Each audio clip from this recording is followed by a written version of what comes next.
할렐루야, 할렐루야,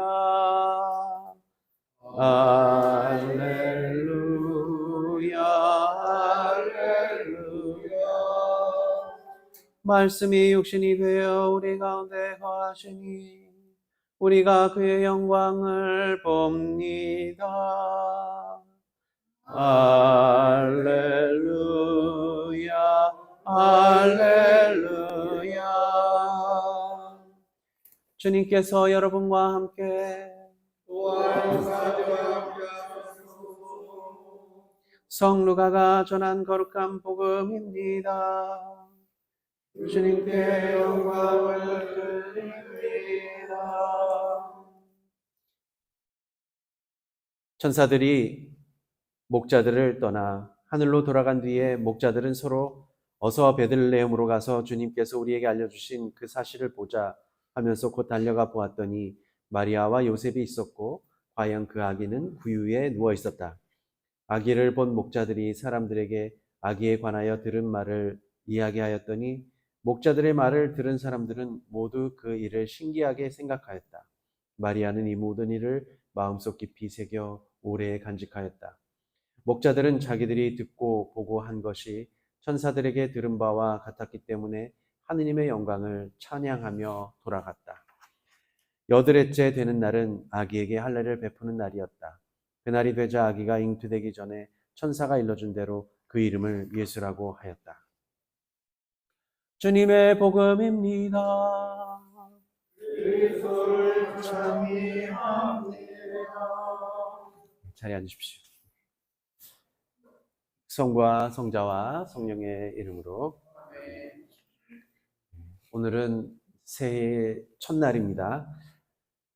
우리 교회에서는 거룩한 이름 예수 축일로 지내고요. 초교파적으로 그리스도교회 초교파적으로는 이제 세계 평화를 위한 기도일로 지냅니다. 그러니까 세계 평화를 위한 날이죠. 예수라는 이름의 뜻이 뭘까요? 예? 예수라는 뜻은 하느님께서 구원하신다. 임마누엘은 하느님께서 우리와 함께 계시다는 뜻이고, 예수라는 이 이름은 하느님께서 구원하신다. 그러니까 야라든지 예라는 말이 들어가면 야훼라는 말하고 비슷하게 들리게 됩니다. 그러니까 예수라는 이름이 하느님께서 구원하신다는 뜻이듯이 세계 평화는 우리 인간들의 힘으로만은 어떻게 이루어질 수는 없고 하느님의 구원 사업을 신뢰하고 믿음으로써만 이루어질 수 있음을 우리가 믿습니다. 그냥 보통 우리가 알고 있는 위대한 위인의 탄생이 아닌 예수 그리스도의 탄생을 축하하고 경배하고 있는 이유도 바로 그분의 이름으로 구원이 이루어짐을 믿기 때문입니다.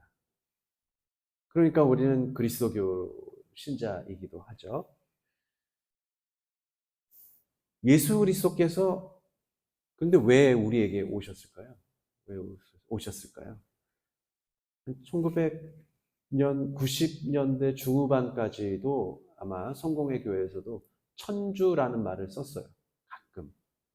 그래서 성탄쯤 되면은 천주 강생이라는 말을 썼습니다.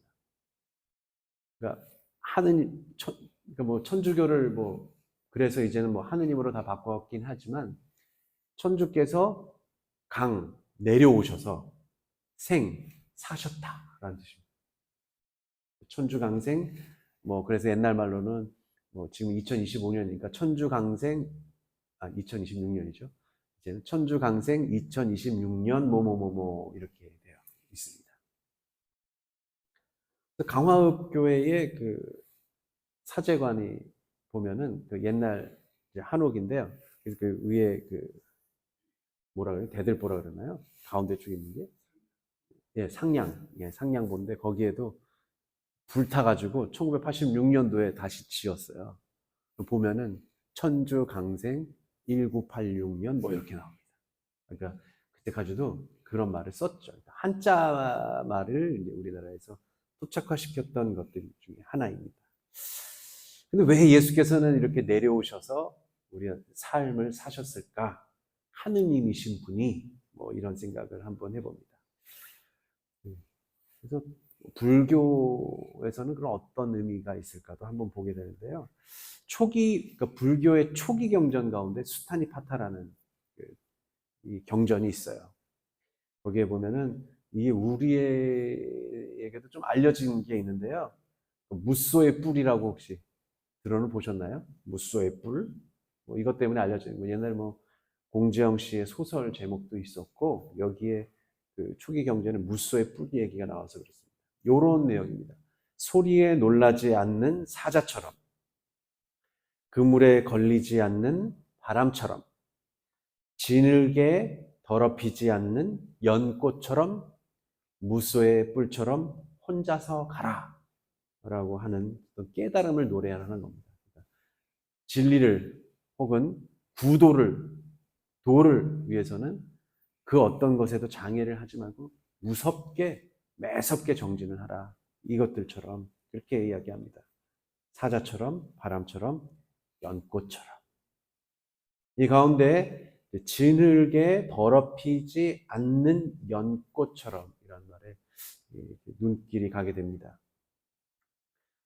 불교를 대표하는 꽃이 연꽃이에요. 연꽃. 불교를 대표하는 꽃은 연꽃입니다.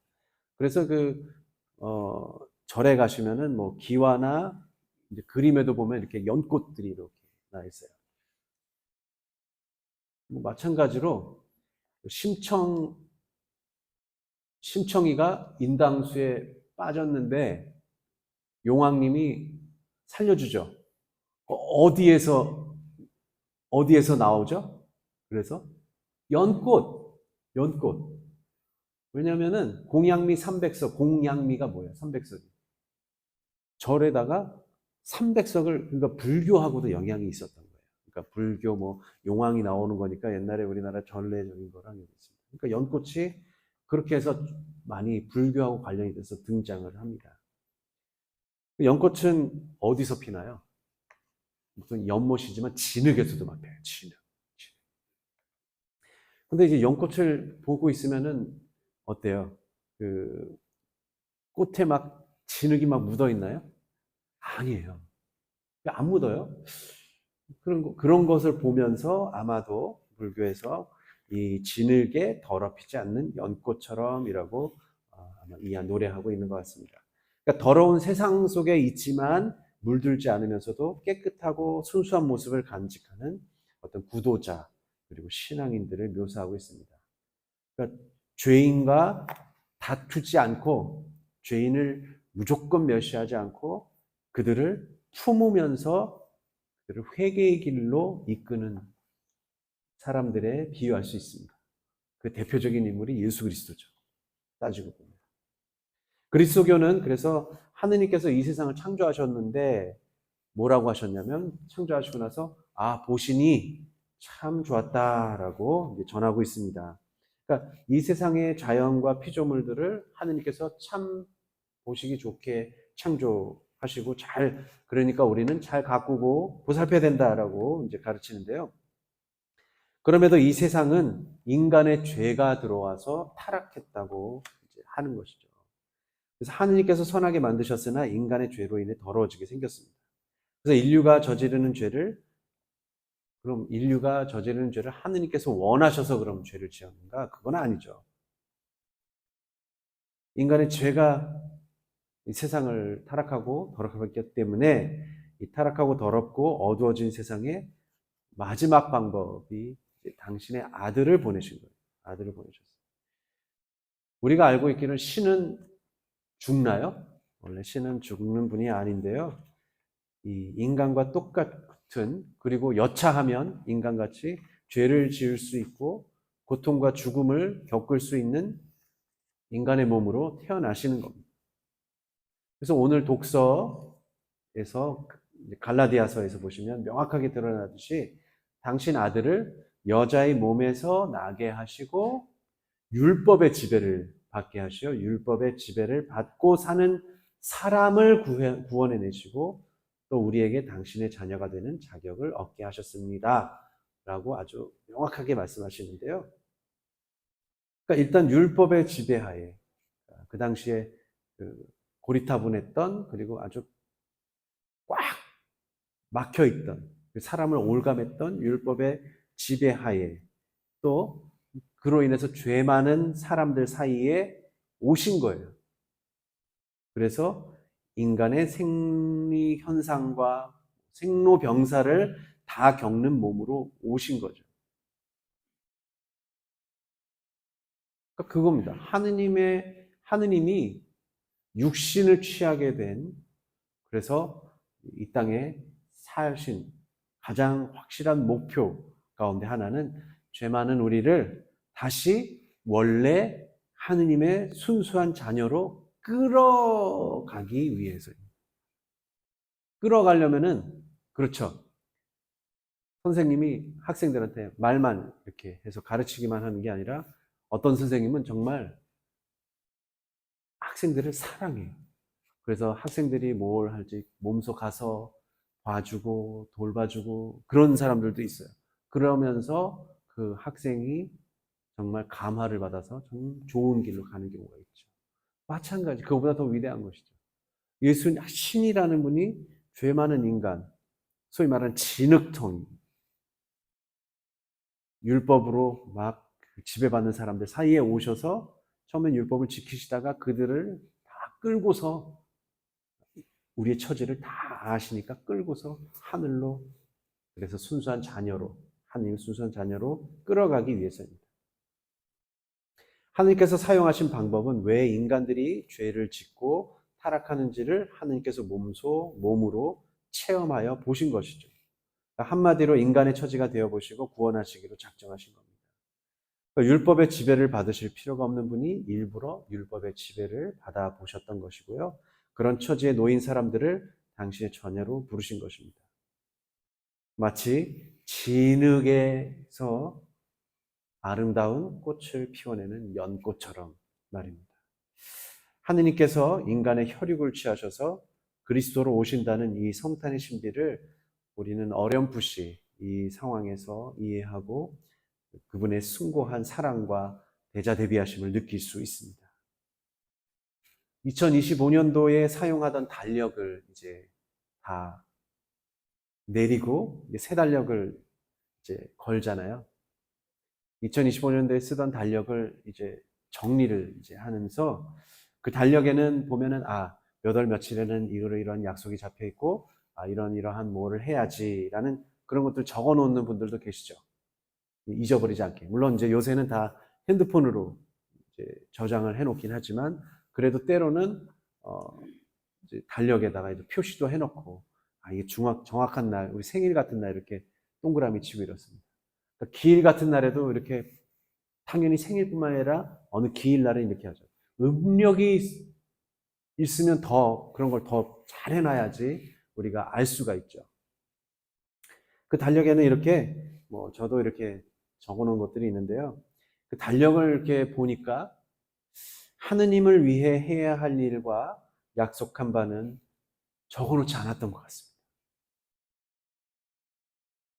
적어놨던 내용들은 당연히 무슨 약속이 적어놨던 내용들은 지켜졌지만 적어놓지 않았으나 하지만 적지 않았다고 중요한 게 아니라 가장 중요한 것들이었어요.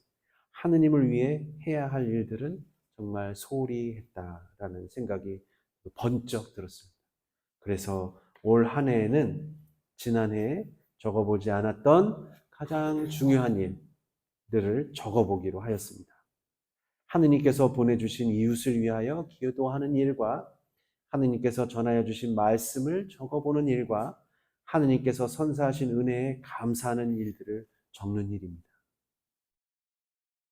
그래서 감사 노트도 준비했습니다. 아마 주일에 나눠드릴 텐데요. 눈에 보이지 않는 일이 보이는 것보다 더 중요하다는 사실을 우리가 알게 됩니다. 교우 여러분, 우리 마음이 여전히 진흙처럼 더럽고 온갖 허물에 파묻혀 있다 할지라도 주님께서 우리를 연꽃으로 피워주시기를 그리스도의 진정한 사랑을 본받고 예수라는 이름을 통해 평화와 자비를 실천하는 사람으로 거듭나기를 이 새해 아침에 함께 기도하며 다짐합시다. 성부와 성자와 성령의 이름으로. 아멘.